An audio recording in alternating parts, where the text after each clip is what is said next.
When discussing infrastructure development in the Philippines, many envision grand projects like highways, bridges, and modern facilities. However, beneath this vision lies a deeply flawed system plagued by corruption and inefficiency. Politicians often exploit these infrastructure projects, turning them into sources of personal profit through widespread kickbacks and the notorious SOP, Standard Operating Procedure, practice. This corruption not only bleeds public funds, but also leads to substandard infrastructure that fails to meet the needs of the people.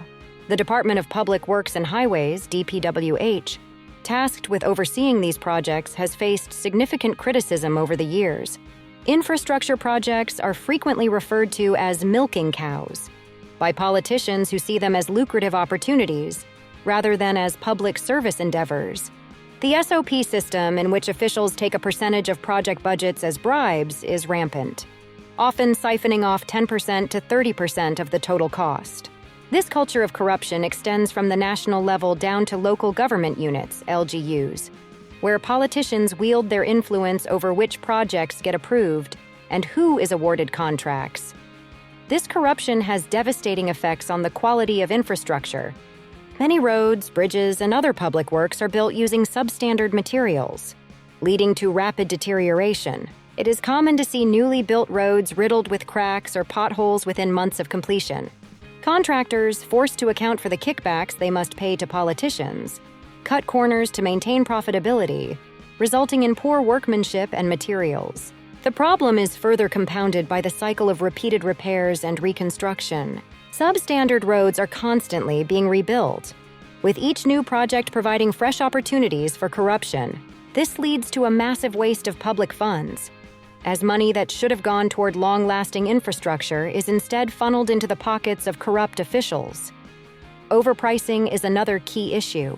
Infrastructure projects are often deliberately inflated in cost to allow for higher kickbacks.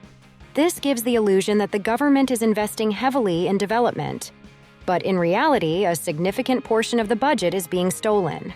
Ordinary citizens are the ones who bear the brunt of this, as they are left with poorly constructed infrastructure that does little to improve their daily lives. What makes this situation particularly concerning is the normalization of corruption.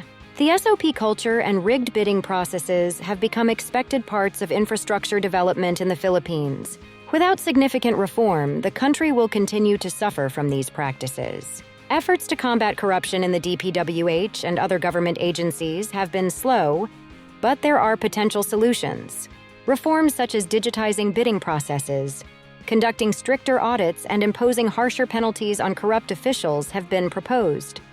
Advocacy groups like Transparency International are pushing for these changes, but progress remains limited. Citizens also play a crucial role in fighting corruption.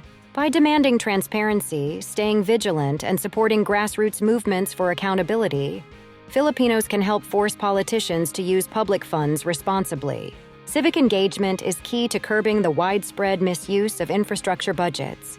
In conclusion, the state of infrastructure in the Philippines is a reflection of both its potential and its deep-seated problems. If the culture of SOPs and kickbacks is not addressed, the country will continue to experience substandard roads, bridges, and other essential services. However, with enough political will and citizen involvement, there is hope for change. Together, the people and the government can ensure that public resources are used for the benefit of the nation, rather than for the personal gain of a few corrupt officials. If this topic resonates with you, please like this video, share it with your network, and subscribe to the channel. We need to raise awareness about the systemic issues plaguing our infrastructure and hold those in power accountable for real, lasting change. Let's work together for a better, more transparent Philippines.